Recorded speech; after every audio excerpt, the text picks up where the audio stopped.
ദൈവനാമം മഹത്വപ്പെടുമാറാകട്ടെ. ഇന്ന് എന്നെ ശ്രമിക്കുന്ന എൻ്റെ എല്ലാ പ്രിയപ്പെട്ടവർക്കും നമ്മെ ചേർത്തുകൊള്ളുവാനായി വേഗം വരുന്ന കർത്താവായ യേശു ക്രിസ്തുവിൻ്റെ നാമത്തിൽ സ്നേഹവന്ദനം.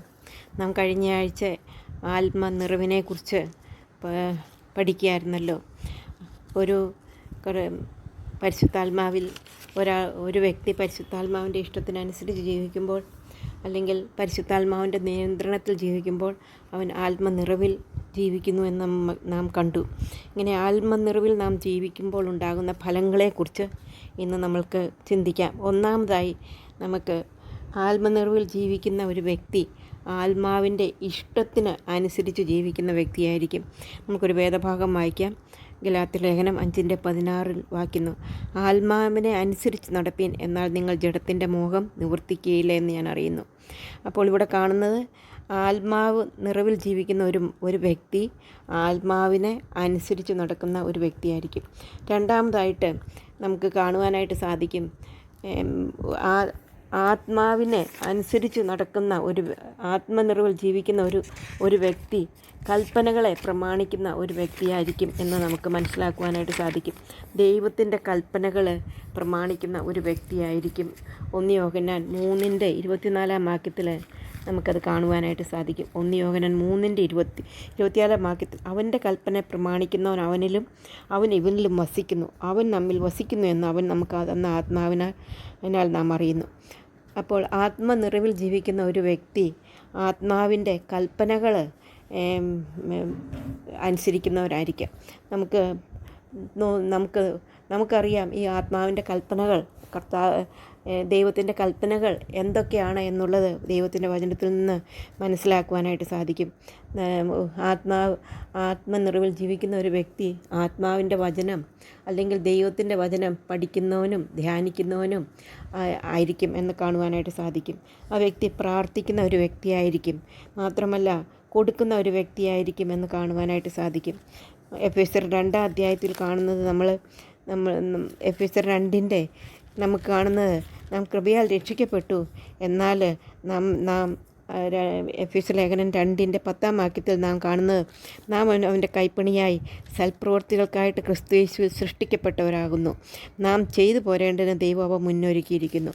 അപ്പോൾ ആത്മനിറവിൽ ജീവിക്കുന്ന ഒരു വ്യക്തി സൽപ്രവൃത്തി ചെയ്യുന്ന വ്യക്തിയായിരിക്കും. കാരണം നമ്മളെ വിളിച്ചു വേർതിരിച്ചിരിക്കുന്നത്, നാം രക്ഷിക്കപ്പെട്ടത് കൃപയാലാണ്, അത് ദാനമായിട്ടാണ്, രക്ഷദാനമാണ്. എന്നാൽ നമ്മളെ കർത്താവ് രക്ഷദാനമായിട്ട് തന്ന് നമ്മളെ ദൈവമക്കളാക്കി തീർത്തത് സൽപ്രവൃത്തികൾക്കായിട്ടാണ് നാം സൃഷ്ടിക്കപ്പെട്ടത്. അപ്പോൾ സൽപ്രവൃത്തി ചെയ്യണമെന്നുള്ള ദൈവത്തിൻ്റെ കൽപ്പനയാണെന്ന് മനസ്സിലാക്കുവാനായിട്ട് സാധിക്കും. ആത്മനിറവിൽ ജീവിക്കുന്ന ഒരു വ്യക്തി കൽപ്പന പ്രമാണിക്കുന്ന ഒരു വ്യക്തിയാണ് എന്ന് നമുക്ക് മനസ്സിലാക്കുവാനായിട്ട് സാധിക്കും. മൂന്നാമതായിട്ട്, അവൻ ദൈവത്തിൻ്റെ വചനം അവൻ്റെ ഹൃദയം അവൻ ജീവിക്കുമ്പോൾ, ആത്മനിറവിലോട് ജീവിക്കുമ്പോൾ, അവൻ ഈ കർത്താവിനെക്കുറിച്ച് മറ്റുള്ളവരോട് പറയുന്നവനായിരിക്കും എന്നുള്ളത് നമുക്ക് കാണുവാനായിട്ട് സാധിക്കും. നമുക്ക് 1 പത്രോസ് 2:9 വാക്യത്തിൽ അത് കാണാനായിട്ട് സാധിക്കും. നിങ്ങൾ അന്ധകാരത്തിൽ നിന്ന് എൻ്റെ അത്ഭുത പ്രകാശത്തിലേക്ക് നിങ്ങളെ വിളിച്ചവൻ്റെ സൽഗുണങ്ങളെ ഘോഷിപ്പാൻ തക്കവണ്ണം തിരഞ്ഞെടുക്കപ്പെട്ട ഒരു ജാതിയും രാജകീയ പുരോഹിതവർഗവും വിശുദ്ധ വംശവും സ്വന്തം ജനവുമാകുന്നു. ആത്മനിറവിൽ ജീവിക്കുന്ന ഒരു വ്യക്തി അവൻ്റെ ജീവിതത്തിൻ്റെ ലക്ഷ്യം തന്നെ മറ്റുള്ളവരോട് കർത്താവിനെക്കുറിച്ച് പറയുവാൻ, അവനെ വിളിച്ചിരിക്കുന്നത് സൽഗുണങ്ങളെ ഘോഷിപ്പാനാണ് എന്നുള്ളത് മനസ്സിലാക്കി അവനെ രക്ഷിച്ച കർത്താവിനെക്കുറിച്ച് മറ്റുള്ളവരോട് സുവിശേഷം പറയുന്ന ഒരു വ്യക്തിയായിരിക്കുമെന്ന് നമുക്ക് മനസ്സിലാക്കുവാനായിട്ട് സാധിക്കും. നാലാമതായിട്ട്, നാം നേരത്തെ കണ്ടതാണ് ആത്മീയ വരങ്ങളെക്കുറിച്ച്. ആത്മനിർവ്വൽ ജീവിക്കുന്ന ഒരു വ്യക്തി തനിക്ക് ദൈവം തന്നിരിക്കുന്നതായിട്ടുള്ള ആത്മീയ വരങ്ങളെ കൊണ്ട് വ്യാപാരം ചെയ്ത് ദൈവത്തിനു വേണ്ടി 30, 60, 100 മേനി വിളയിക്കുന്ന ഒരു വ്യക്തിയായിരിക്കും. ഒരിക്കലും ആ വ്യക്തി തനിക്ക് തന്നിരിക്കുന്ന ആത്മീയ വരങ്ങൾ ഒരിക്കലും കുഴിച്ചിടുകയില്ല. മറിച്ച് അവന് തന്നിരിക്കുന്നതായിട്ടുള്ള ആത്മീയ വരങ്ങളെ കൊണ്ട് വ്യാപാരം ചെയ്ത്, അത് അവൻ്റേതല്ല എന്ന് മനസ്സിലാക്കി വ്യാപാരം ചെയ്ത് 30, 60, 100 മേനി വിളയിക്കുന്നവരായിരിക്കും എന്ന് മനസ്സിലാക്കുവാനായിട്ട് സാധിക്കും. നാലാമതായിട്ട്, ആത്മാവിൻ്റെ ഫലം കായ്ക്കുന്ന ഒരു വ്യക്തിയായിരിക്കുമെന്ന് കാണുവാനായിട്ട് സാധിക്കും. ഗലാത്യർ 5:22 മുതൽ 24 വരെയുള്ള വാക്യത്തിൽ ആത്മാവിൻ്റെ ഫലങ്ങളെക്കുറിച്ച് നമുക്ക് കാണുവാനായിട്ട് സാധിക്കും.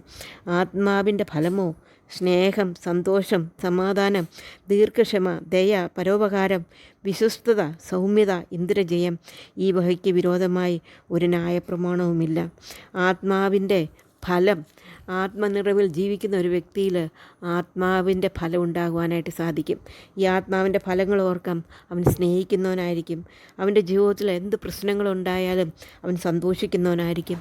അവൻ്റെ ജീവിതത്തിൽ സമാധാനമുണ്ടവനായിരിക്കും. അവൻ ദീർഘക്ഷമ കാണിക്കുന്നവനായിരിക്കും. അവന് ദയയുള്ളവനായിരിക്കും. പരോപകാരം ചെയ്യുന്നവനായിരിക്കും. വിശ്വസ്തതയുള്ളതായിരിക്കും. സൗമ്യതയുള്ളവനായിരിക്കും. ഇന്ദ്രിയജയം, അവൻ ഇന്ദ്രിയങ്ങളെ ജയിച്ചു ജീവിക്കുന്നവനായിരിക്കും. അങ്ങനെ ഒരു വ്യക്തിയായിട്ട് ജീവിക്കുവാനായിട്ട് ആത്മാവിൽ നിറഞ്ഞ് ജീവിക്കുന്ന ഒരു വ്യക്തിക്ക് ചുറ്റും. അതുകൊണ്ടാണ് ആത്മനിറവ് ഒരു പ്രാവശ്യമല്ല, കൂടെ കൂടെ നാം ദൈവത്തിൻ്റെ സന്നിധിയിലിരുന്ന് നമ്മുടെ കുറ്റങ്ങൾ ഏറ്റുപറഞ്ഞ് നമ്മൾ ആത്മാവിൽ നിറയണം എന്നുള്ള ദൈവത്തിൻ്റെ കൽപ്പനയായിട്ട് വരുന്നത്. ഒരു ദിവസം ഇതെല്ലാം ഉണ്ടായി, ഈ ആത്മാവിൻ്റെ ഫലങ്ങളെല്ലാം ഉണ്ടായി.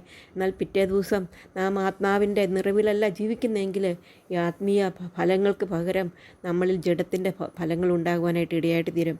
ആത്മനിറവിൽ ജീവിക്കുന്ന ഒരു വ്യക്തിയിൽ നിന്ന് ആത്മാവിൻ്റെ ഫലങ്ങൾ ഉണ്ടാകുമെന്ന് നമുക്ക് മനസ്സിലാക്കുവാനായിട്ട് സാധിക്കും. ആറാമതായിട്ട്, ആ വ്യക്തി എപ്പോഴും ദൈവത്തെ സ്തുതിച്ച്, ദൈവത്തെ പാടി, ദൈവത്തെ ആരാധിക്കുന്ന ഒരു വ്യക്തിയായിരിക്കുമെന്ന് നമുക്ക് മനസ്സിലാക്കുവാനായിട്ട് സാധിക്കും. അവൻ്റെ ഹൃദയം എപ്പോഴും ആത്മനിറവിൽ ജീവിക്കുന്ന ഒരു ഹൃദയത്തിൽ സ്നേഹം, സന്തോഷം, സമാധാനം, ആനന്ദം കൊണ്ട് നിറഞ്ഞിട്ട് അവനെപ്പോഴും ദൈവത്തെ ആരാധിക്കുകയും ദൈവത്തെ പാടി സ്തുതിക്കുകയും ചെയ്യുന്നവനാണ് എന്ന് മനസ്സിലാക്കുവാനായിട്ട് സാധിക്കും. നമുക്ക് എഫെസ്യ ലേഖനത്തിൽ 5 ആ വാക്യത്തിൽ അത് തന്നെയാണ് കാണുന്നത്. 19 മുതൽ നമുക്ക് കാണുന്നത്, ആത്മാവ് നിറഞ്ഞവനായിട്ട് സങ്കീർത്തനങ്ങളാലും സ്തുതികളാലും ആത്മീയ ഗീതങ്ങളാലും തമ്മിൽ സംസാരിച്ചും നിങ്ങളുടെ ഹൃദയത്തിൽ കർത്താവിന് പാടിയും കീർത്തനം ചെയ്തും നമ്മുടെ കർത്താവായ യേശു ക്രിസ്തുവിൻ്റെ നാമത്തിൽ എപ്പോഴും എല്ലാറ്റിനും വേണ്ടി സ്തോത്രം ചെയ്യുന്നവരായിരിക്കും. ഒരു ആത്മാവിൽ നിറയുക എന്ന് പറയുമ്പോൾ ആ വ്യക്തിയിൽ ആത്മാവിൽ നിറഞ്ഞു ജീവിക്കുന്ന ഒരു വ്യക്തിയെ സംബന്ധിച്ചിടത്തോളം അവനെപ്പോഴും അവൻ്റെ ജീവിതത്തിൽ കഷ്ടതയുണ്ടാകും, നിന്ദയുണ്ടാകും, പ്രയാസങ്ങളുണ്ടാകും, ദുഃഖങ്ങളുണ്ടാകും, കണ്ണുനീര് ഉണ്ടാകും.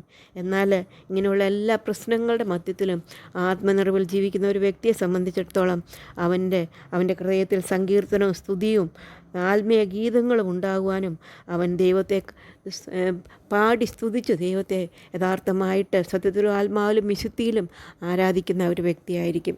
അങ്ങനെ ആത്മനിറവോടുകൂടെ ജീവിപ്പാനായിട്ട് കർത്താവ് നമ്മളെ സഹായിക്കട്ടെ. അവൻ്റെ വലിയ നാമം മഹത്വപ്പെടുമാറാകട്ടെ.